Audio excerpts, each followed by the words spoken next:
Chappelle.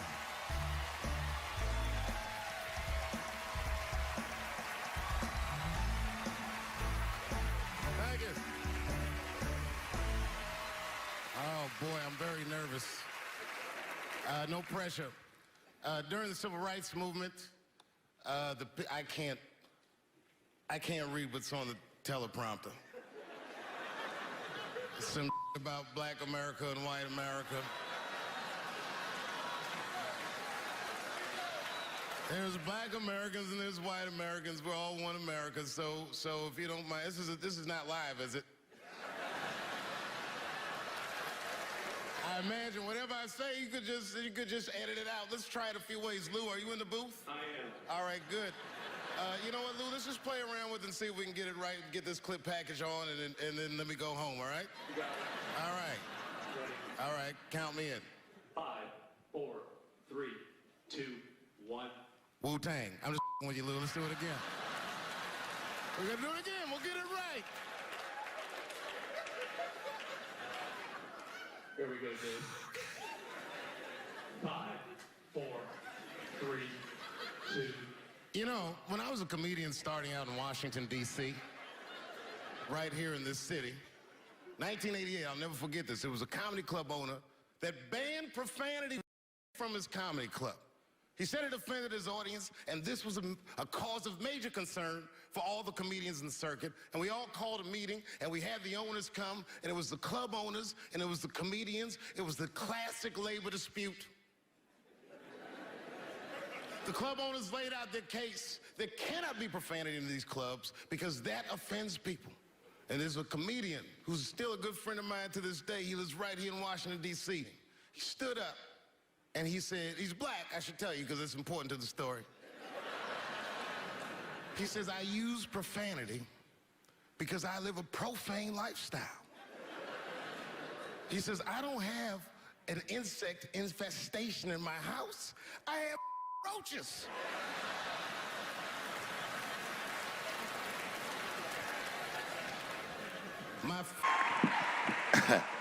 Man, I gotta tell you, when I was sitting here watching what all the other honorees have done with their lives, I started feeling like shit, like this is terrible.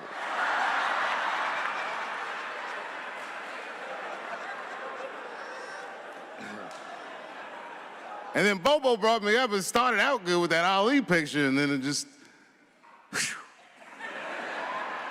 But that coloring book that was in the picture, I know the Ali's are here, that coloring book, my mother has it. And Champ, he signed it. You know, the greatest, he signed it, Muhammad Ali. And his sparring partner was there that day. And his sparring partner signed it, said the next heavyweight champion in the world, Larry Holmes. And he was. And 2-year-old Dave Chappelle colored all in that shit and just ruined the book.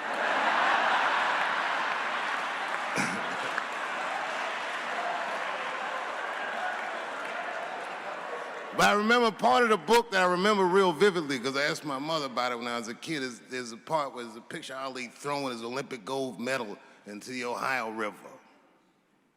That's why it's so weird for me being here. You know, both my parents were very brilliant. My dad went to Brown in 1955. That's right. He told me at the time he was one of 3 black students. He said one of the guys got accused of a rape that he probably didn't commit. And the other guy killed himself, and Dad said, and I left. And see, that's what makes us Chappelle's great. We know when to quit.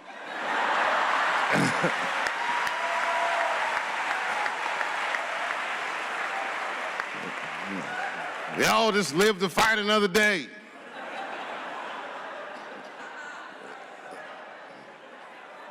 I gotta say, I'm very honored to be here, and I'm very honored to be here with the other honorees.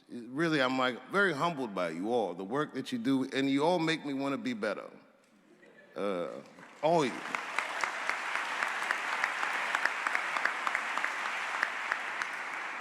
And you know, I was gonna stop doing stand-up for a while because 4 comedy specials in a year is like, that's a lot, you know.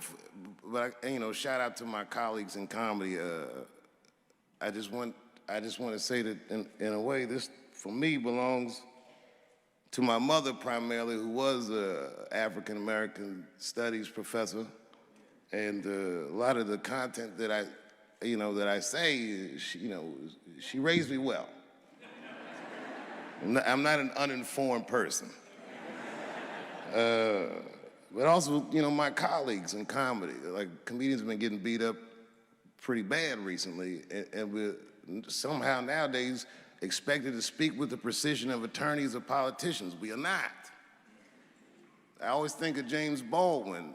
James Baldwin was one of my favorite writers because he managed to tell white people what they feel like to be around.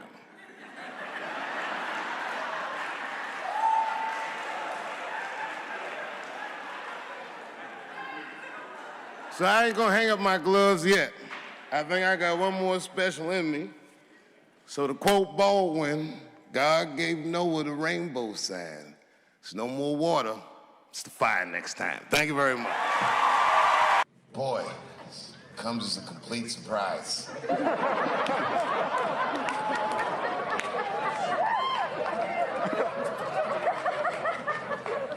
I read all the reviews, and they said so many terrible things. They were embarrassed for me. I had lost my way. It wasn't even worth watching. I hope all you critics learn from this. This is a teachable moment. Shut the fuck up forever.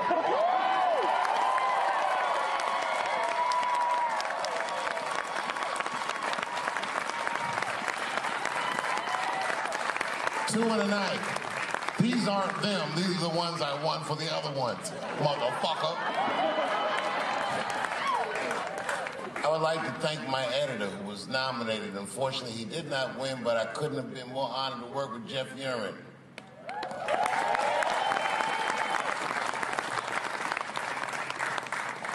Stan Lathan has been directing television since 1968. Any show that I watched when I was growing up, he directed it. From Sesame Street to Sanford and Son to Good Times to Everything Black. And finally, you motherfuckers finally gave him an Emmy tonight. He deserves so much more, but I'm glad you came around.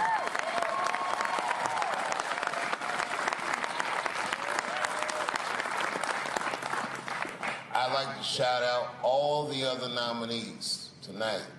Tiffany Haddish and Patton Oswalt and Hannah Gatsby and Brother Mulaney. You guys are an inspiration to me, and I'm honored to be nominated with you. I'm sorry that you didn't win tonight, but who gives a fuck anyway? It's a special night because comedy gets to be itself. It's all we've ever wanted. I hope the war is over. We good? And as always, I love to thank my wife, Elaine.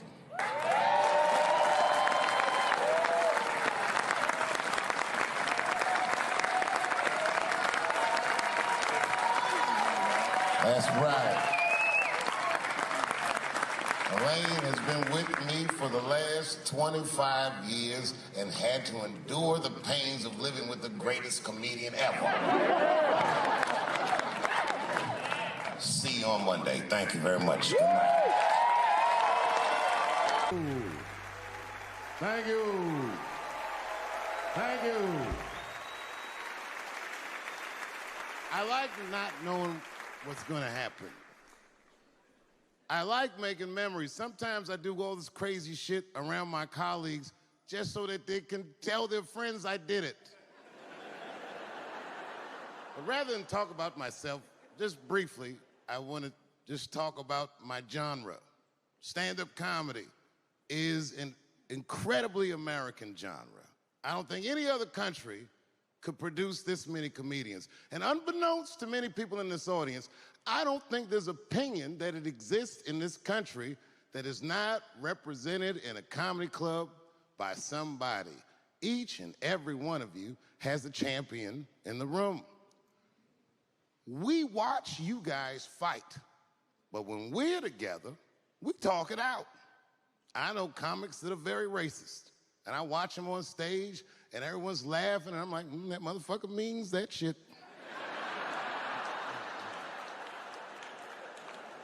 Don't get mad at them, don't hate them. We go upstairs and have a beer, and sometimes I even appreciate the artistry that they paint their racist opinions with.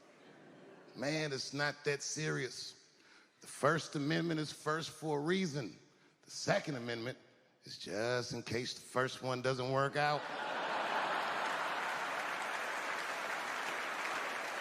We gotta let some air out of the ball, man. The country's getting a little tight. It doesn't feel like it's ever felt in my lifetime.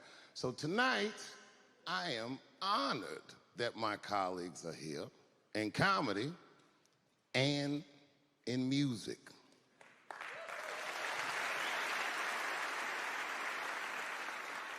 And I want everyone in America right now to look at me. Look at me smoking indoors.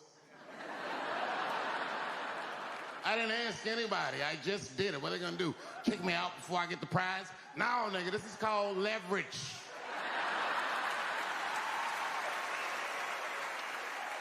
The thing that I liked best about tonight was that I saw so many people from different parts of my life, like friends that I grew up with here in DC, friends of mine from Ohio then and now, friends of mine from comedy clubs, all the fucking musicians that blew my mind. You guys have no idea how you inspired me. I want to give a special shout out to my OG, Tony Woods. Miles Davis has a quote.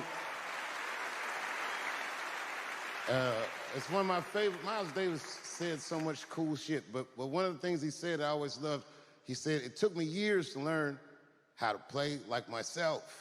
You know, he would watch other musicians and he would try to play like Dizzy or Bird or all the guys who were great. Tony Woods was my Dizzy and Bird if I was a Miles. I was trying to play like you. You were the first person I ever saw do it absolutely right. You were fearless and you told the truth. There's something so true about this genre, when done correctly, that I will fight anybody that gets a true practitioner of this art form's way, because I know you're wrong. This is the truth. And you are obstructing it. I'm not talking about the content, I'm talking about the art form. Do you understand? Do we have an agreement? And what I really wanted to say tonight, and I'm glad I get the platform to do it, I'm gay. I am gay, and I can't wait to see what this does for my career, being gay like this. So many special shout-outs. One of the main architects of the comeback of the century, my brother and my mentor, the mighty Stan Lathan. I never dreamed that I would be able to work with someone as great as you. These last 5 specials, straight fire. I wouldn't want to do another special with anybody else but you. So eat your motherfucking vegetables and live as long as you can, because we doing a few more of these bitches.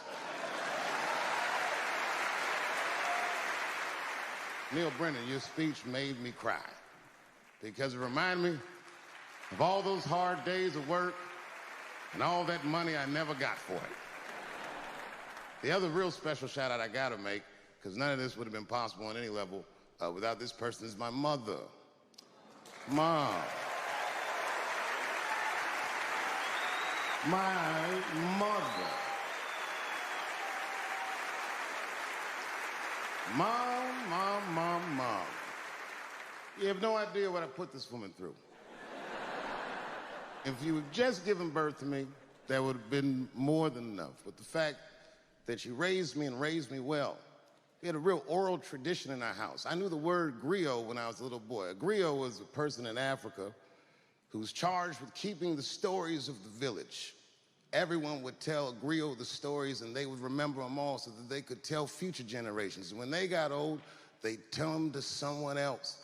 And they say in Africa, when a griot dies, it's like a library was burnt down. And my mother used to tell me, before I ever thought about doing comedy, she said, you should be a griot.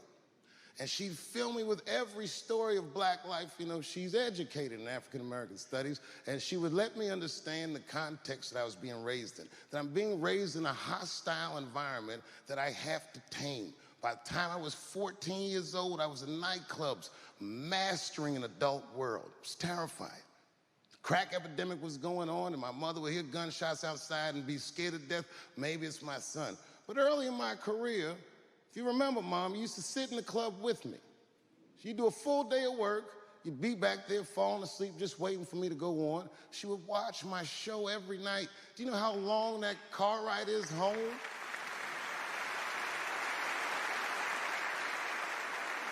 How many of you have ever heard your mother say, pussy jokes were a little too much tonight, son?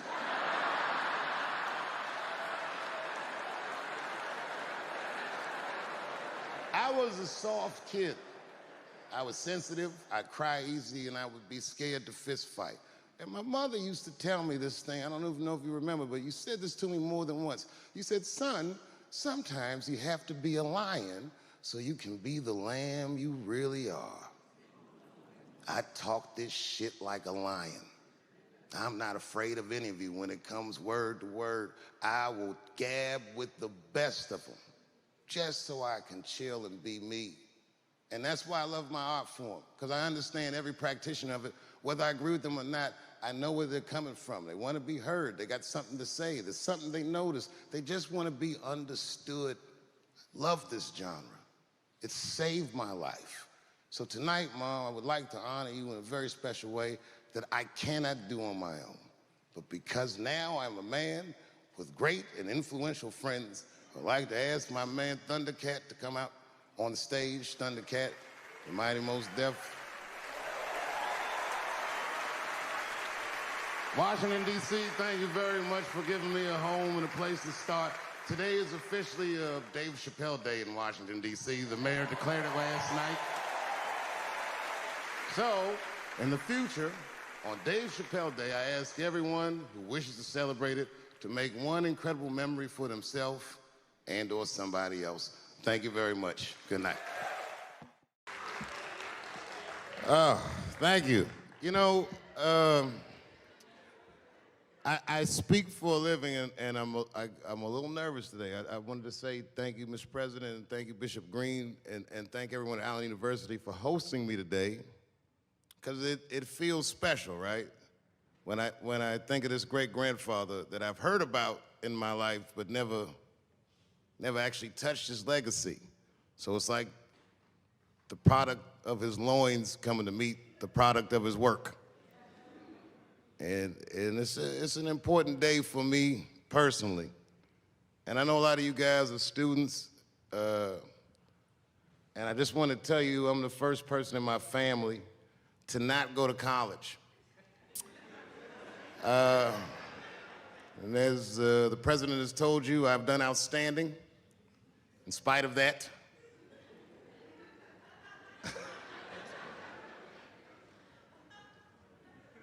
But one thing I did want to say, and one thing today just made me think about, for all the things that I've done, I'm most renowned for what I didn't do.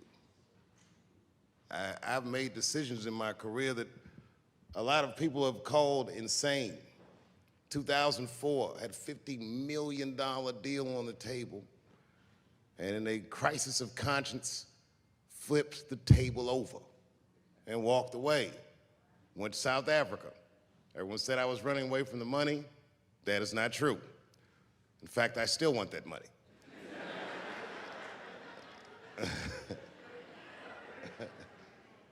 The idea that I wanted to just share with you guys is the idea that sometimes you do what you think is best,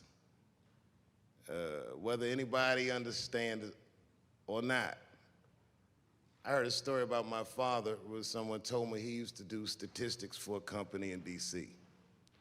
The company he did statistics for started doing business with the South African government, so he quit his job. It's caused a lot of problems between him and his wife. It's hard for a man when he can't provide for his family the way he wants to, and he suffered through it. And a generation later, when I had my crisis of conscience, I was able to go to a free South Africa and get away from the heat.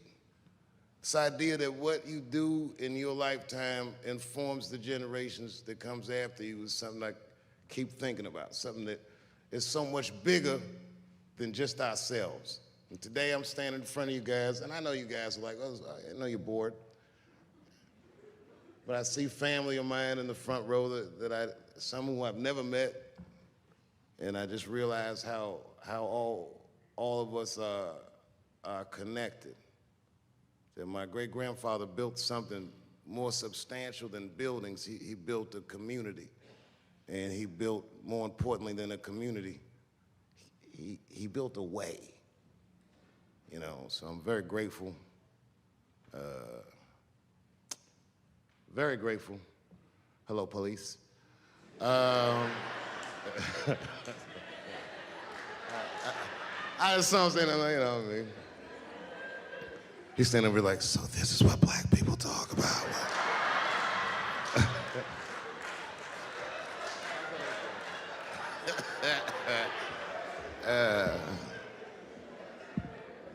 I just want you guys to remember, you know, that right now there's this thing where ethics aren't what they used to be. This idea that people are trying to replace the ideas of good and bad with better or worse, and that is incorrect. You gotta keep your ethics intact because good and bad is a compass that helps you find the way. And a person that only does what's better or worse is the easiest type of person to control. They are a mouse in a maze that just finds the cheese. But the one who knows about good and bad will realize that he's in a maze. So, that being said, I just hope that all of you guys transcend whatever you see as your obstacles, and that you live outstanding lives, and that you stay connected to your communities because you have so much power there, and that you grow your communities and you diversify your communities, and that you don't let anybody tell you you can't or to be afraid. It's okay to be afraid because you can't be brave or courageous without fear. The idea of being courageous is that even though you're scared, you just do the right thing anyway. So in 2004, I walked away from $50 million, and in November, I made a deal for $60 million. So,